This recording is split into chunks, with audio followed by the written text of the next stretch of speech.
अपने हाथों को जोड़ लीजिए।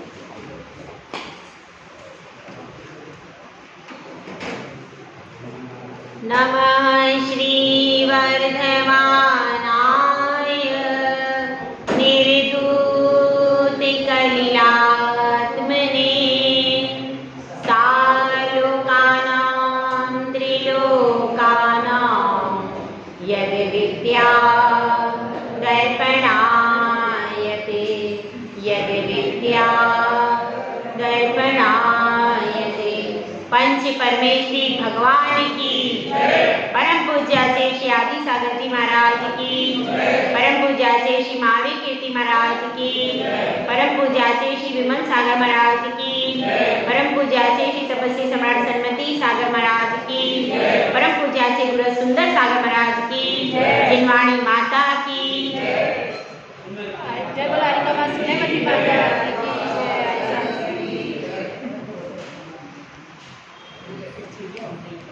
अपने जीवन में हर व्यक्ति वृद्धि को चाहता है और ह्रास को नहीं चाहता है। जीवन में हर व्यक्ति उन्नति को चाहता है और पतन को नहीं चाहता।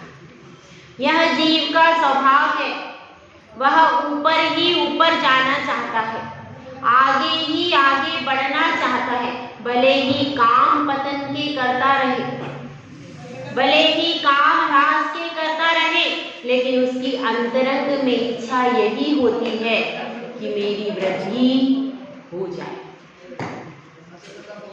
चाहे धन की वृद्धि हो, चाहे परिवार की वृद्धि हो, चाहे घर में धान्य की वृद्धि हो, कृषि में अनाज की वृद्धि हो, उसका लक्ष्य हमेशा वृद्धि की ओर ही रहता है। एक छोटा बालक पढ़ लिख करके युवा बनता है, वह क्या चाहता है? मैं यह सर्विस करूं और उससे बहुत सारा धन मेरे पास आए, जितना मेरे परिवार में किसी ने आज तक नहीं कमाया हो। मतलब मेरे परिवार में जितनी धन संपत्ति आज है उससे भी वृद्धिगत करते हुए मेरी आमदनी होना चाहिए।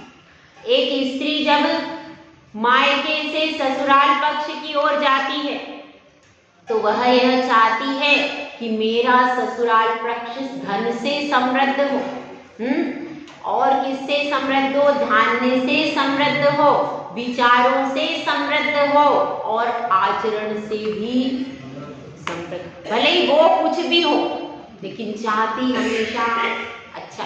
मेरे पति एकदम कैसे होना चाहिए? एकदम मेरे प्रति समर्पित होना चाहिए, यही चाहती है। क्यों? उनका चारित्रिक गुण बढ़ा हुआ होना चाहिए। सास कैसी होना चाहिए? मृदुभाषिणी होना चाहिए, उसमें बहुत सारे सहनशीलता, धैर्यता, समता, सारे गुण मेरी सासू में भरे हुए। ऐसा कौन चाहता है? जब कोई कन्या अपने ससुराल पक्ष में जाती है तो वो सारी अपेक्षाएं करती है। धन कितना हो? जितना मायके में है उससे बढ़ता हुआ हो, कम अगर हो तो वो नहीं पसंद करे। हर व्यक्ति वृद्धि को चाहता है, लेकिन वृद्धि के काम करता सब कुछ, चाहे हम धन की वृद्धि चाहें, चाहे हम धान्य की वृद्धि चाहें, चाहे शैक्षणिक योग्यता की वृद्धि चाहें, सम्मान की वृद्धि चाहें, यह सब किस पर आधारित है? यह सब सारी वृद्धि पुण्य पर आधारित है। और पुण्य किस पर आधारित है? पुण्य आधारित है हमारे षट आवश्यक कर्तव्यों पर। पुण्य आधारित है हमारे सप्त व्यसनों के त्याग रूप चारित्र पर। पुण्य आधारित है हमारे अष्ट मूल गुण के पालन पर, जो हमारी चारित्रिक नींव है, जो हमारी चारित्रिक जड़ है, जिसको कि मूल गुण कहा गया। जैसे कि मूल के बिना बीज नहीं हो सकता। क्या नहीं हो सकता? मूल क्या है? जड़। जड़ कब आती है? जब उसमें बीज बोया जाता है। और हमें पुनः बीज प्राप्त करना है तो क्या करना पड़ेगा? उस जड़ के बाद उस वृक्ष की दोबारा अच्छे से देखभाल करनी पड़ेगी, तब दोबारा बीज प्राप्त होगा। उसके बिना बीज प्राप्त, जैसे कि आप क्या करते हो, विवाह करके बहू लेकर के आए, अब उस बहू को अच्छे से भोजन पानी नहीं दोगे, उसका ध्यान नहीं रखोगे, तो क्या होगा? फिर आपको योग्य संतान की उपलब्धि हो जाएगी क्या भाई? उस बहू को यदि वह पहले से संस्कारी नहीं है तो आपने भी संस्कारित नहीं किया उसको। धर्म किस प्रकार से करना है? चारों पुरुषार्थों को करने की विधि है।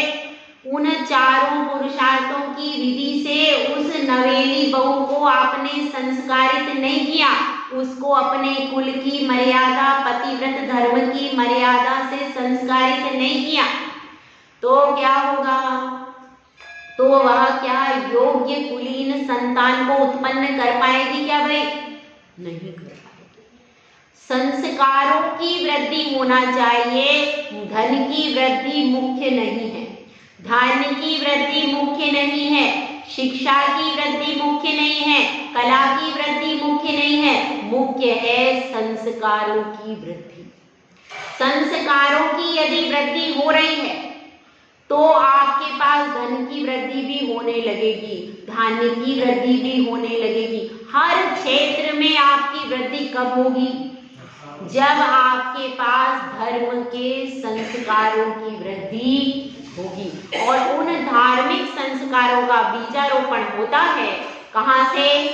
अष्ट मूल गुण से उनके पूरी जड़ प्रारंभ होती है वहां से, कि बीज हमने बो दिया। कौन सा बीज है?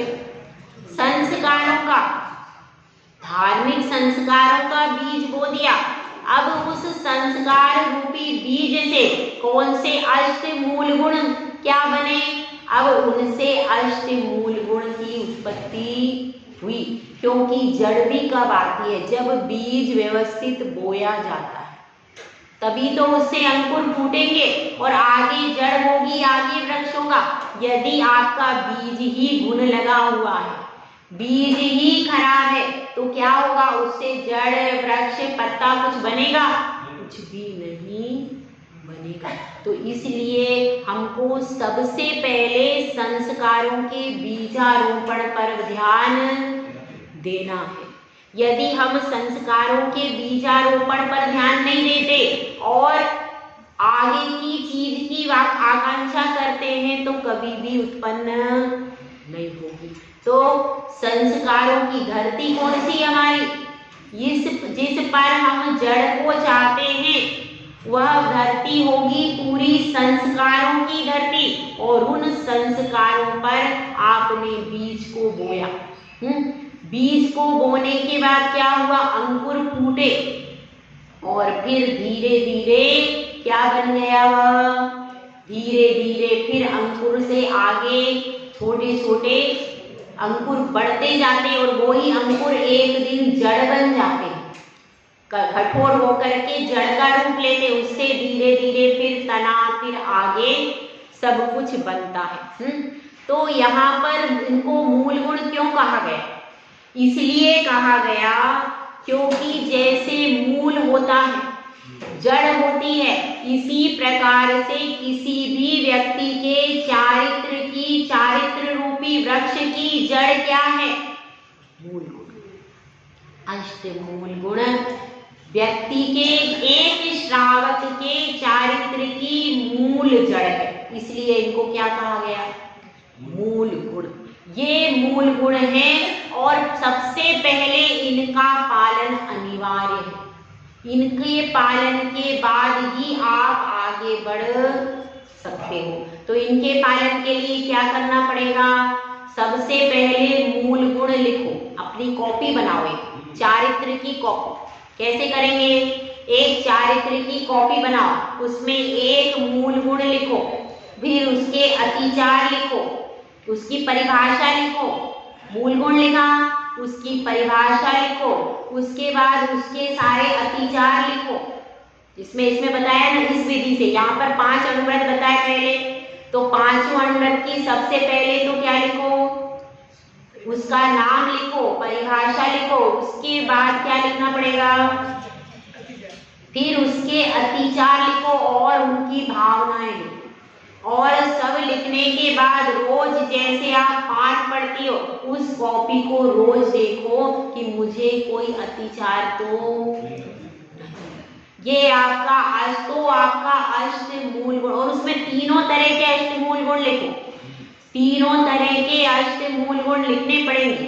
कल बताए थे मैंने 2 प्रकार के, तीनों प्रकार के बताए थे। तो कॉपी में तीनों प्रकार के अष्ट मूल गुण लिखो और फिर लिखो कि कौन से मूल गुण का अपन पालन कर पा रहे हैं, नहीं कर पा रहे। तो अपने बहुत सारी कॉपियां भर ली, लेकिन एक अपने जीवन में चारित्र की कॉपी भी बनानी है। इसका भी एग्जाम होगा प्रैक्टिकल, उसमें सब अपनी कॉपी बना के लाएंगे, उनको एक्स्ट्रा मार्क्स दिए जाए। ठीक है, तो अब अपने को क्या, अब अपने अनुव्रत का और मूल गुण का प्रकरण पूरा हो गया। अब हम धीरे धीरे आगे बढ़ते हैं। तो अब यह जो हमने जड़ रख ली, जड़ के द्वारा क्या हो गया, वृक्ष का निर्माण चालू हो गया। लेकिन फिर भी जड़ को खरपतवारों से सुरक्षित रखना पड़ता।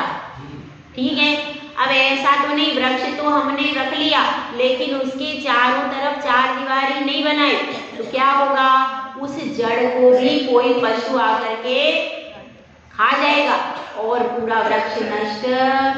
इसलिए उनको बचाने की जरूरत है। और हम क्या चाहते हैं, वृद्धि चाहते हैं, तो उनको बढ़ाने की भी जरूरत है। जो मूल गुणों में वृद्धि करते हैं, जो मूल गुणों को प्रतिपल बढ़ाते रहते, उनकी रक्षा करते रहते, वह कौन है, गुण। गुण का मतलब क्या है, जिससे मूल गुणों में और ज्यादा गुणों की वृद्धि हो जाती है। आपने बाकी चीजों में, सांसारिक चीजों में तो वृद्धि चाहते हो, इन मूल गुणों में भी वृद्धि चाहते हो कि नहीं भाई, चाहते हो ना। तो यहाँ पर इन मूल गुणों को कैसे हम आगे बढ़ा सकते हैं, इनके गुणों में कैसे वृद्धि कर सकते हैं, इसकी पूरी बात इस श्लोक में आइए अपन पढ़ते हैं। श्लोक नंबर 67। दिग्व्रत मनर्थ दंडव्रतम च भोगोपभोग परिमाणम अनुग्रहणादि गुणानां माख्यान्ति गुणावता नार्याः दिग्व्रत मनर्थ दंडव्रतम च भोगोपभोग परिमाणम अनुग्रहणादि गुणानां माख्यान्ति गुणव्रता नार्याः। अब इसमें सबसे पहले अपन अर्थ करते हैं। क्या शब्द है इसमें, दिग्व्रत, अनर्थ दंडव्रत और भोगोपभोग परिमाण व्रत।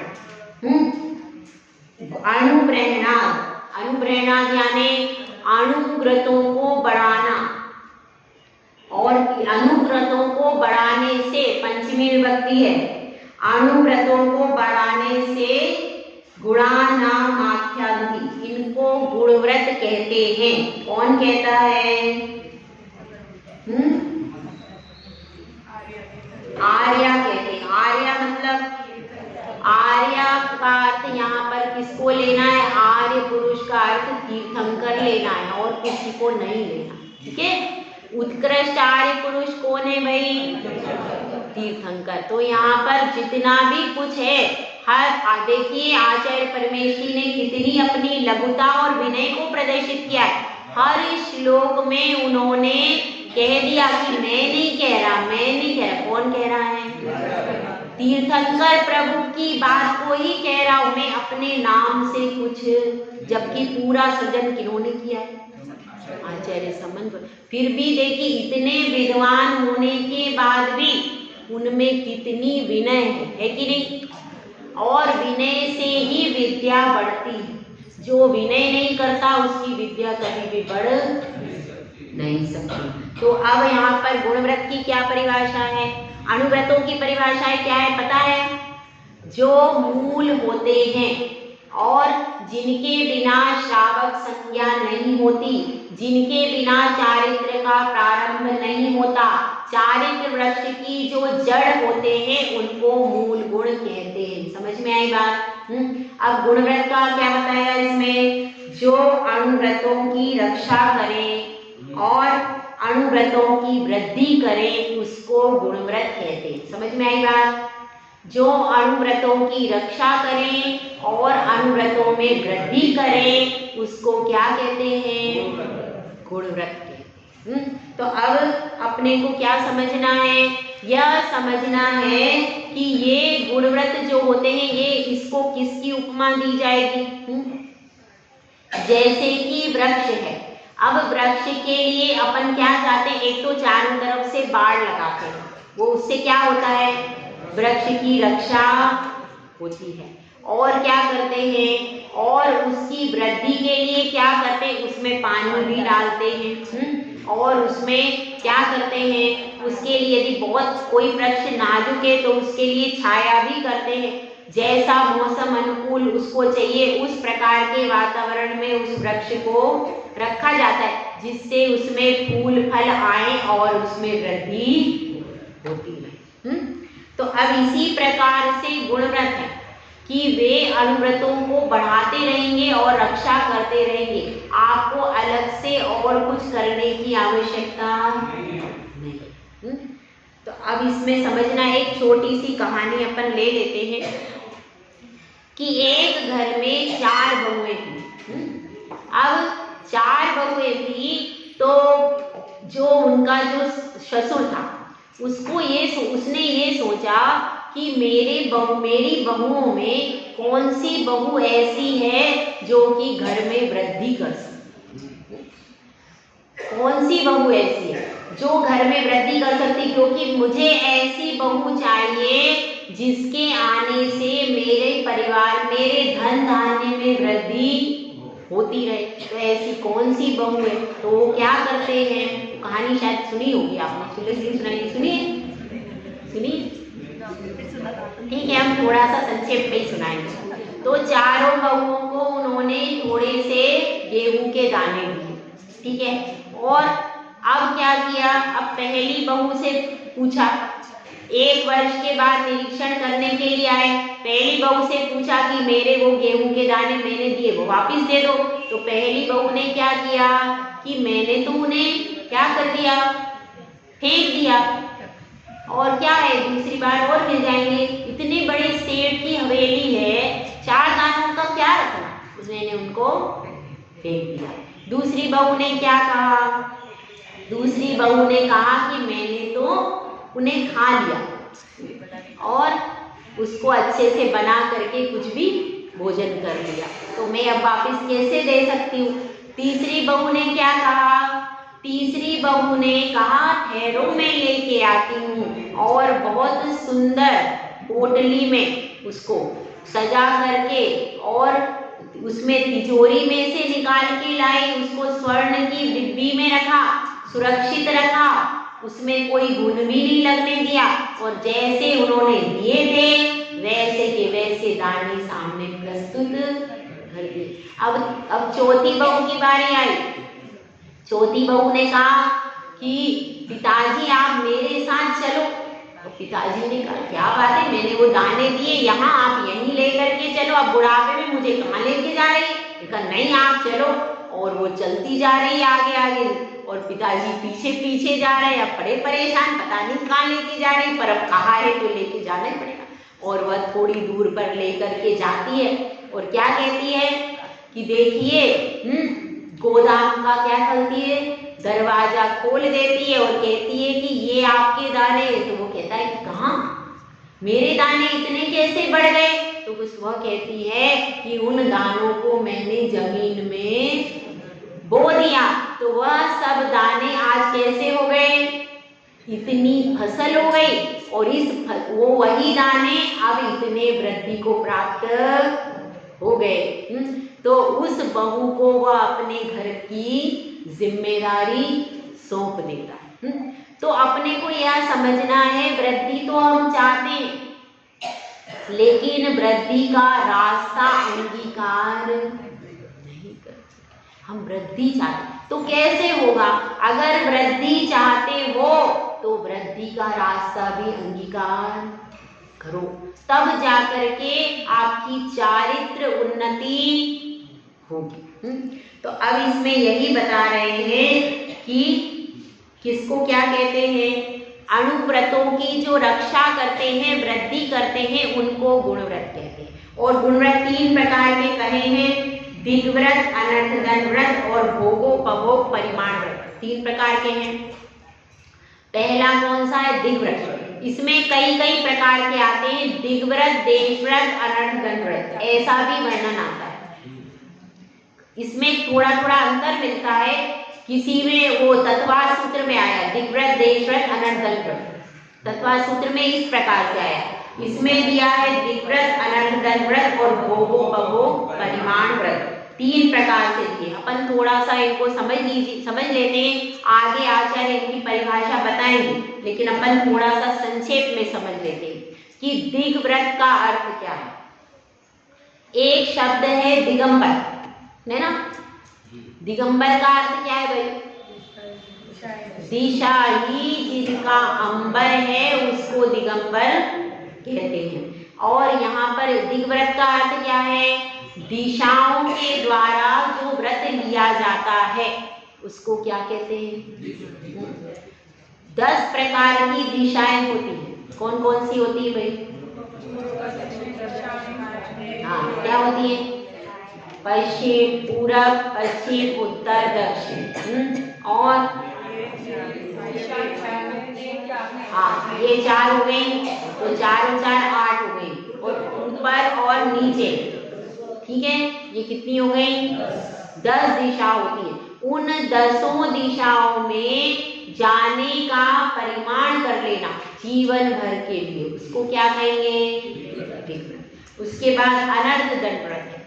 अनर्थदंड व्रत में क्या क्या आता है, इसका बहुत विशेष व्याख्यान आगे किया जाएगा।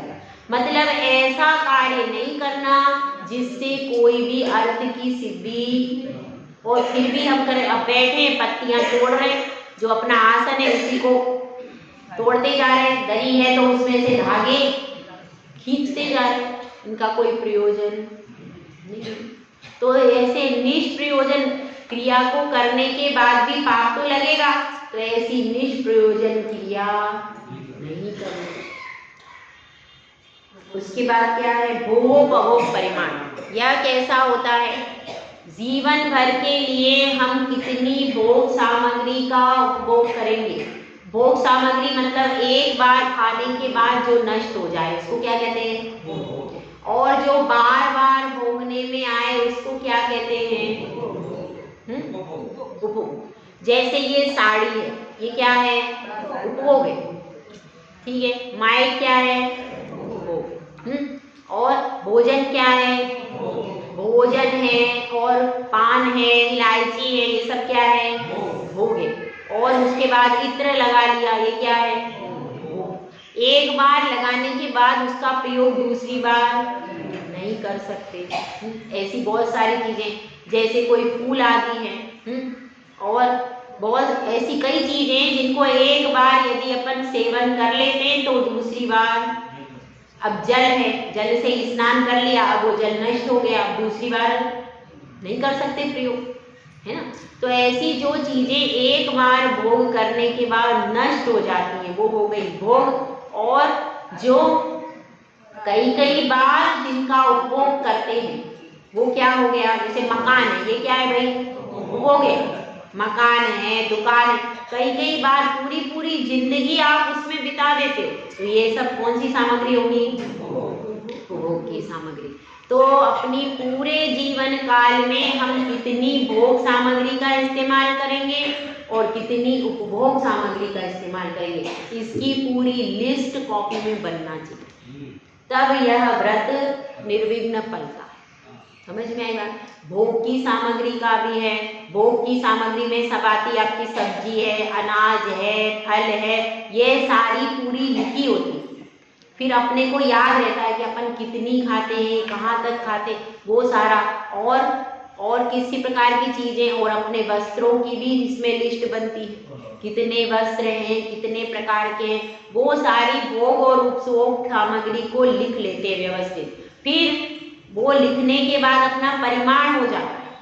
उसके बाद जीवन में उन सामग्री के अलावा प्रयोग दूसरी उसकी संख्या निश्चित कर लेते हैं। अब जैसे किसी ने 10,000 साड़ी का प्रमाण किया, एक बता रही हूँ, तो उसके बाद फिर वो 10,000 से ऊपर जीवन में ले नहीं सकता, वो पूरा उसका नियम हो गया, ये हो गया। तो अब इसका पूरा वर्णन आगे की कारिका में आचार्य श्री कह रहे हैं। देखो निकालो आगे। दिग्वलयं परिगणितं कृत्वा तोऽहं बहिर्न यास्यामि इति संकल्पो दिग्व्रत मामृत्यनुपाप विनिर्वृत्यै दिग्वलयं परिगणितं कृत्वा तोऽहं बहिर्न यास्यामि इति संकल्पो दिग्व्रत मामृत्यनुपाप विनिर्वृत्यै। इसमें यह बताया गया है कि दिग्व्रत क्या होता है और उसमें कैसी प्रवृत्ति होती है। अब सबसे पहले लिखा है अणु पाप विनिर्वृत्ते।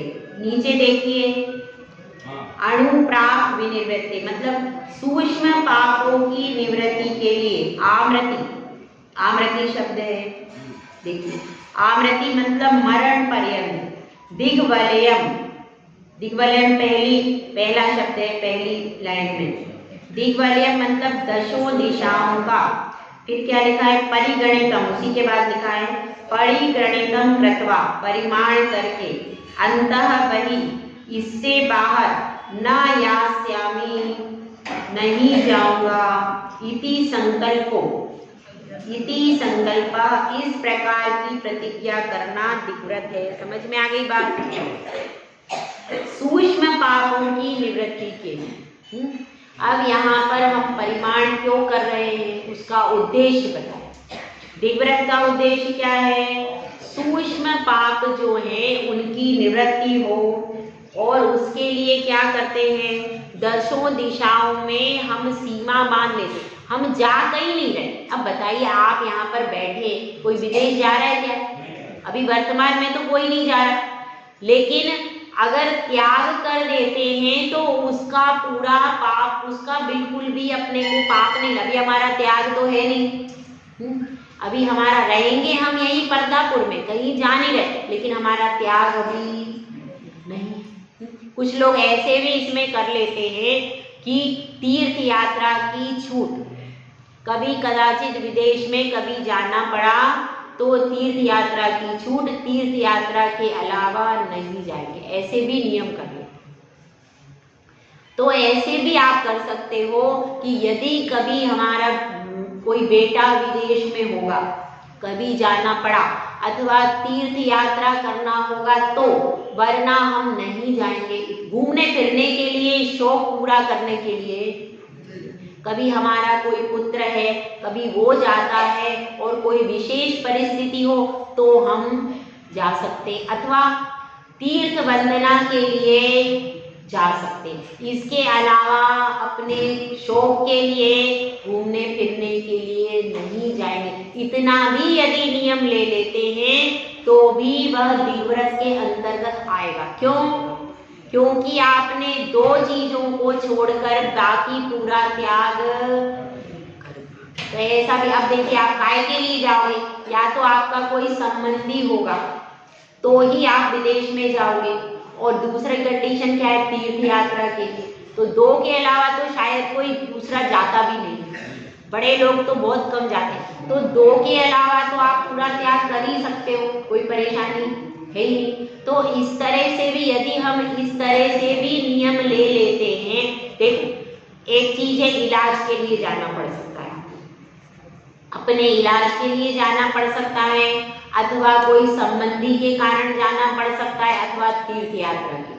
इन 3 को छोड़ करके मैं कभी घूमने फिरने के लिए, अपने शौक के लिए नहीं जाऊंगा, ऐसा भी यदि नियम ले लेते हैं तो वह दिव्यव्रत के अंतर्गत आ जाए, क्योंकि आपने जीवन भर का नियम ले लिया।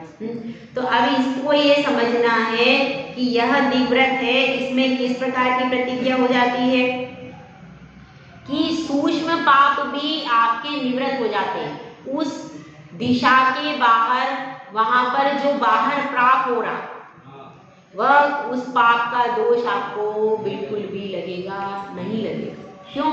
क्योंकि आपने त्याग कर दिया है। इन 3 या 4 परिस्थिति को छोड़ करके मैं नहीं जाऊंगा, और कदाचित परिस्थिति नहीं पड़ी तो जाने का सवाल ही नहीं। तो ऐसा भी नियम इसमें लिया जा सकता। मैं सिर्फ यह बता रही हूँ कि आप प्रैक्टिकली कौन कौन से नियम ले सकते हो कि जिसमें आपको दोष भी नहीं लगे और जीवन भर पल भी जाए। तो ऐसा नियम आप सब ले सकते हो कि नहीं? ले सकते हो। तो यह क्या है? यह दिग्व्रत। दिग्व्रत में 10 दिशाओं की जाती है, और आगे इसको बताएंगे। आगे इसमें यही बताया जाएगा कि किस प्रकार से 10 दिशाओं की सीमा की जाती। उस 10 दिशाओं की सीमा का उद्देश्य क्या है वो आपको समझ में आ गया। और इन सीमा को करके हम कैसे सुरक्षित होते हैं, किन चीजों से सुरक्षित हो जाते हैं। क्योंकि देखिए विदेशों में बहुत सारा पाप हो रहा है, क्योंकि वो लोग धर्म से शून्य, उनके पास धर्म नहीं है, उनकी कोई संस्कृति नहीं है, कोई शील नहीं है, कोई संस्कार नहीं है। वहां पर शील और संस्कार से पवित्र केवल भारत है, और कोई भी देश शील और संस्कार से वर्तमान में सुसंस्कारित। तो अगर हम यह नियम ले लेते, भले हमने 4-5 छूट भी रखी, लेकिन उसके बाद भी यदि ये जीवन भर के लिए नियम ले लिया तो उन परिस्थितियों को छोड़कर आपको कभी भी जीवन में दोष नहीं। इसलिए अपने को नियम के मार्ग पर आगे बढ़ना चाहिए, रुकना नहीं चाहिए, क्योंकि वृद्धि हम सब चाहते हैं कि नहीं। तो चारित्र में वृद्धि क्यों नहीं चाहते, ये मुझे समझ में नहीं आता। जब हम वृद्धि हर क्षेत्र में चाहते हैं तो चारित्र के मामले में वृद्धि क्यों नहीं चाहते? हमारी दृष्टि ये क्यों नहीं जाती कि हम चारित्र के मामले में भी आगे बढ़े? चारित्र के मामले में आगे बढ़ने से हम डरते क्यों? धन संपत्ति की वृद्धि होती है तो हम सीना तान करके निकलते, बहुत अच्छा है हमारा बेटा, अरे सीए है, वहाँ डॉक्टर है हमारा बेटा, इतना हमारा कितने लाख का पैकेज है, अरे इतना इतना तो किसी का बनता नहीं, आपका 30 लाख का कैसे? अरे यही तो खास बात है मन एकदम। लेकिन चारित्र वृद्धि को हम बहुत अच्छा नहीं मानते, हम उसमें मीन में टिका दे, अरे इनकी प्रतिमा, इनकी वृद्धि, ये ऐसे यहाँ कैसे बैठ जाएंगे, ये ऐसे कैसे कर लेंगे, ये वहां पर कैसे चले गए, यह सारी बातें प्रारंभ कर देते, उसको आगे नहीं बढ़ाते और स्वयं भी आगे।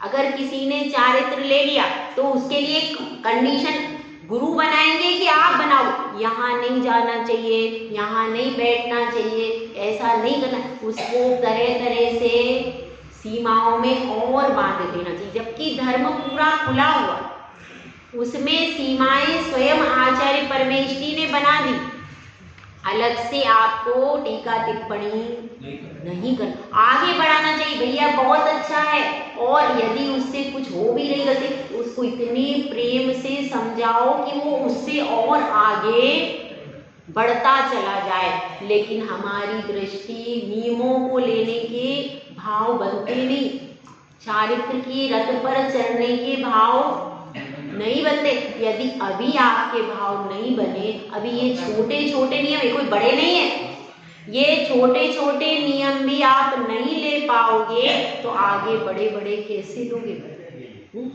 फिर कैसे दीक्षा लोगे? भाई हमारा प्रतापपुर कैसे सब द्वारिका माता जी बनेंगी यार? है सब बनना है सबको, तो कैसे बनेंगी? सबको बनना है, तो इसलिए यहाँ पर छोटे छोटे नियमों की बात कर रहे हैं। छोटे छोटे नियम ले लोगी तो बाद में बड़े नियम भी हो जाएं, क्योंकि क्या कहते हैं, घुटनों पर चलते चलते पैर खड़े हो जाते हैं, छोटे छोटे नियम एक दिन बहुत बड़े हो जाते हैं। वह एक कुएं के मांस का त्याग भी बाद में उसको मरीचि तक पहुंचा दिया। पहुंचाया कि नहीं?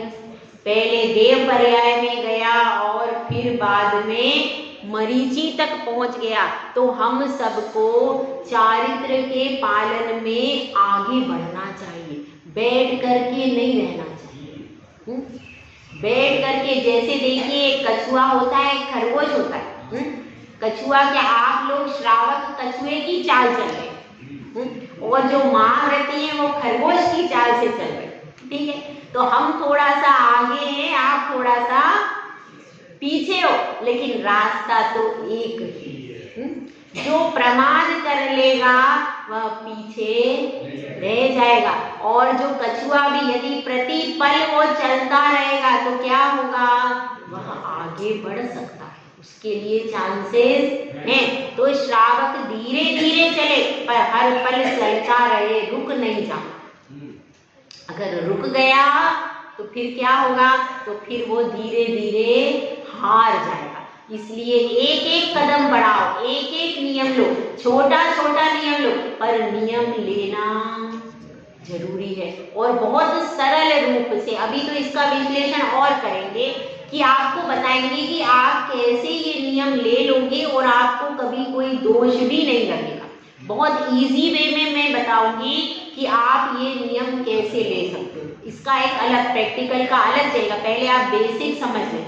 अभी तो हम क्या समझ रहे हैं, बेसिक समझ रहे हैं कि नियम का स्वरूप क्या है, उसके अतिचार क्या है। उसके बाद हम प्रैक्टिकल इन नियमों को कैसे ले सकते हैं। एक श्रावक और अपने पूरे जीवन भर बिना अतिचार के पालन कैसे कर सकता है, इसको मैं बाद में, जब ये सब प्रकरण पूरा होगा उसको बाद में बताऊंगी।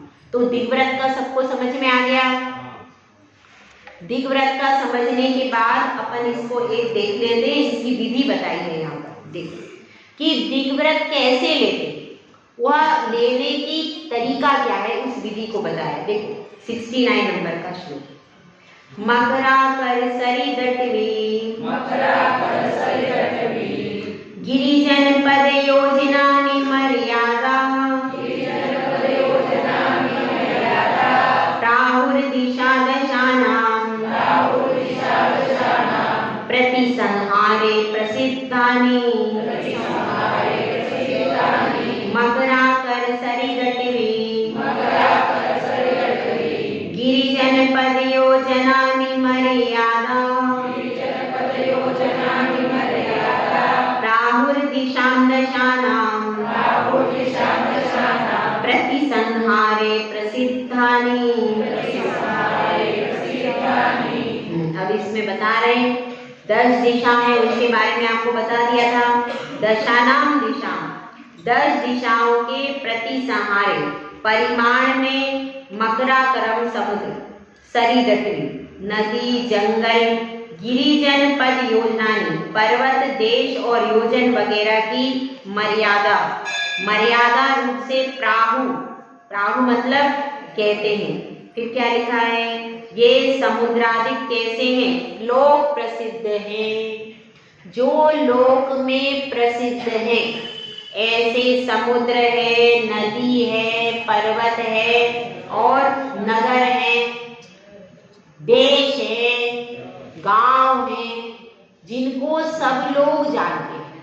अननोन की नहीं लेना मर्यादा, जिनको सब लोग जानते हैं, जो लोक में प्रसिद्ध है, ऐसे देशों की, नगरों की, नदी की, जंगल की, इनके द्वारा मर्यादाओं को लिया जाता है। जैसे अब कोई यहाँ पर बैठा है तो वह कह ले, वह नियम कर ले, भारत के बाहर हम नहीं जाएंगे, तो भारत कैसा है? सब जगह विश्व में जाना जाता है, भारत कोई अननोन चीज नहीं, तो भारत के विषय में मर्यादा ले सकता है ना? ले सकता है। और जैसे कि कन्याकुमारी का समुद्र क्या कहलाता है भैया? दक्षिण वाला, उसका कुछ नाम है? हाँ, दक्षिण का जो समुद्र है तो वह भी लोक प्रसिद्ध है। उतनी अपन ने क्या ले लिया? मर्यादा ले ली। बता रहे मर्यादा ले ली कि वहां तक ही जाएंगे, तो ये क्या हो गया? उस समुद्र के द्वारा। अब आपकी नदी है, कोई नदी हो, वह बीच में से बहती हो, तो उस नदी तक की मर्यादा ले ली, उस नदी के बाहर नहीं जाए। जीवन भर की मर्यादा है ये, 1-2 दिन की वाली नहीं है। उसके बाद क्या है? कोई जंगल है तो उस जंगल तक की मर्यादा ले ली, उस जंगल के बाहर तक, उस जंगल के बाहर का हमारा सब त्याग। ये क्या हो गया? इस प्रकार से कोई पर्वत तक का त्याग, जैसे आप सब त्याग कर दो मानुषोत्तर पर्वत के बाहर का, क्या होगा? उसके बाहर तो कोई जाएगा ही नहीं। इतना तो कर ही सकते हो जो कुछ नहीं कर सकते। तो एक पर्वत, प्रसिद्ध पर्वत, उसके बाहर का एक उदाहरण दिया, ऐसा करना नहीं है, ये तो मैंने उदाहरण दिया है। उसके बाहर तो आप जा ही नहीं सकते। तो ऐसा जो प्रसिद्ध पर्वत, जैसे हिमालय पर्वत है, हिमालय पर्वत के बाहर नहीं जाएंगे, उसके आगे नहीं जाएंगे, ऐसा भी कोई नियम कर सकता है। करने वाले तो किलोमीटर का भी कर सकते हैं, किलोमीटर का भी नियम कर सकते हैं कि आप पहले नापना पड़ेगा आपको पूरे देश, पूरी जगह, जहाँ तक भारत कितने किलोमीटर में बसा है, तो उतने किलोमीटर का नियम। तो सबसे अच्छा मैं बताती हूँ, सबसे अच्छा क्या रहता है, किस तरीके से लेना चाहिए। सबसे अच्छा ये देशों की जो मर्यादा है ना, ये ज्यादा ठीक रहता है। देश के वाइज लेने में आपको टेंशन नहीं। जैसे भारत देश का ले लिया, अब हमारा बेटा अमेरिका में पढ़ता है किसी का, तो हम अमेरिका तक जाएंगे, अमेरिका में ही सर्विस कर रहा है, अमेरिका में ही पढ़ रहा है, तो अमेरिका तक जाएंगे, अमेरिका के आगे नहीं जाएंगे। ये कोई नियम ले, उसका बेटा वहाँ पढ़ रहा है इसलिए उसको वहाँ जाना पड़ता है, देखना पड़ता है सब व्यवस्थाएं या कुछ करना पड़ता है। तो हम उस देश में पढ़ रहा है, वहीं वो सेटल हो गया है, तो उसी अमेरिका तक जाएंगे और अन्य देश में ऐसा कर सकते। और मैंने 3-4 छूट आपको बता दी, बीमारी की अपेक्षा से, और कोई तीर्थ यात्रा की अपेक्षा से, और कोई विशेष परिस्थिति की, तो इन सब को रख करके 4-5 छूट रख करके भी आप पूरा त्याग कर सकते। तो यहाँ पर बताया है कि अब यह किस प्रकार से मर्यादा ली जाती है। अब अमेरिका में कोई पर्वत है तो वहां तक का नियम ले लिया कि उस पर्वत तक नहीं जाएंगे, या उस पर्वत तक ही जाएंगे, उसके आगे नहीं जाएंगे। वहां की कोई नदी है, वहां तक की मर्यादा ले ली। इधर और भी देश है, रशिया आदि है, तो उस रशिया में कोई रहता है तो रशिया जाना है तो वहां तक की ले ली। इस तरह से अलग अलग व्यक्ति की अलग अलग बनेगी, एक सी मर्यादा नहीं बनेगी। ये भी ध्यान रखो। आप सोचो कि एक जैसा कर ले, एक जैसा नहीं, यहाँ पे भेड़ चाल नहीं चलेगी, यहाँ पर भेड़ चाल नहीं चलेगी। जैसा भी सबकी अलग अलग परिस्थितियां, अलग अलग हिसाब से सब अपनी अपनी मर्यादाएं ले, और उसके बाद फिर अपनी कॉपी पे वो सब लिखा हुआ होना चाहिए। पहले इसका डालो, पहले इनकी विधि डालो, पहले परिभाषा डालो, फिर विधि डालो, फिर इनके अतिचार आदि कल आएंगे, कल पढ़ेंगे अपन। तो वो पूरा लिख करके और उसको प्रतिदिन सुबह उठ करके देखो कि कहीं हमें कोई दोष तो नहीं लग रहा। तो इस प्रकार से अपन अब आज से अपन ने कौन सा प्रारंभ किया है? गुणव्रत प्रारंभ किए, गुणव्रतों को प्रारंभ किया है। और पहला दिग्व्रत का अपन ने क्या क्या पढ़ा? परिभाषा, अर्थ और भेद। 2 प्रकार के भेद बताया, एक प्रकार के और है वो भी अब कल बता देंगे। 2 प्रकार के दिग्व्रत के भेद बता दिए थे। और क्या बताया, और बताया है किस प्रकार से मर्यादा लेते हैं। जो प्रसिद्ध देश, नदी, ग्राम और अटवी आदि होती है उनके हिसाब से इसकी मर्यादा लेकर के अपने जीवन में वृद्धि की जाती है। किसकी? संस्कारों की। पहले संस्कार आपको मूल गुण के रूप में मिले थे, अब दूसरी बार उन संस्कारों को बढ़ाने के लिए क्या मिला है? गुण वृद्धि, कि वो आप चारित्र के मार्ग पर वृद्धि करो। अपने जीवन में सुख और शांति की वृद्धि कब होगी? जब हम चारित्र के मार्ग पर आगे बढ़ेंगे तभी जीवन में शाश्वत सुख की सिद्धि होगी। जय बोला जय सुंदर सागर महाराज।